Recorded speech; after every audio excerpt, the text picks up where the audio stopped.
So మనం ఏ పాపానికి మనం అప్పచెప్పుకొని ఉన్నాము, ఏ పాపం వైపు మనం పరిగెత్తుతూ ఉన్నాము, ఏ పాపం మనల్ని బట్టి లాగుతూ ఉంది, వేరే రకంగా ఏ విధంగా మన దేవునికి దూరంగా వెళ్ళిపోతూ ఉన్నాం, ఏ విధంగా దేవునికి విరుద్ధంగా మనం మాట్లాడుతూ ఉన్నాం, ఏ విధంగా దేవునికి విరుద్ధంగా మనం కార్యాలు చేస్తూ ఉన్నాం, మనం దేవుడిలో ఉన్నామా, దేవునికి దూరంగా వెళ్ళిపోతూ ఉన్నామా? కొన్ని సమయంలో మనకు ఏ విధంగా అహాబుకు ఏలియా అవసరమై ఉండిందో మన జీవితంలో కూడా అదే విధంగా మనకు తగినటువంటి వారు ఎవరో ఒకరు అప్పుడప్పుడు మనల్ని వచ్చి హెచ్చరించి, అయ్యా నువ్వు ఈ పాపంలో ఉన్నావు, నువ్వు ఈ పాపం వదులుకుంటే మంచిది అని మనల్ని హెచ్చరించే వాళ్ళు మనకు ఉన్నారా? లేదా మనతో మాట్లాడే వాళ్ళు ఎవరు లేరా?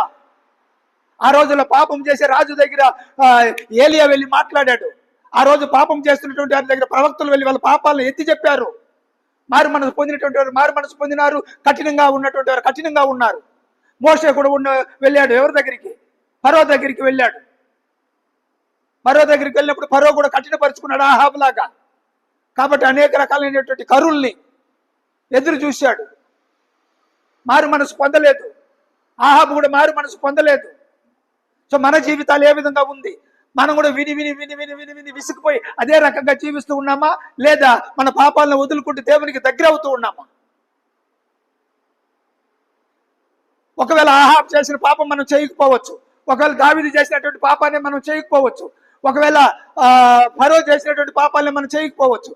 మనకు తగినటువంటి పాపాలను మనం చేస్తూ ఉంటాం. మనకు ఎవరున్నారు? నీ పాపాలను ఎత్తి చెప్పడానికి ఎవరున్నారు? నీ దగ్గర వచ్చి మాట్లాడడానికి, అయ్యా నువ్వు చేసిన తప్పు చెప్పడానికి ఎవరున్నారు? ఒకవేళ ఆ విధంగా ఎవరైనా వచ్చి నీ దగ్గర చెప్తే నువ్వు వచ్చి మారు మనసు వాళ్ళ మాట నువ్వు వింటావా?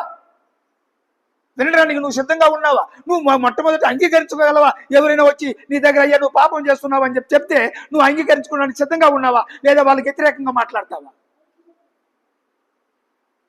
నీకెవరున్నారు నీ జీవితంలో?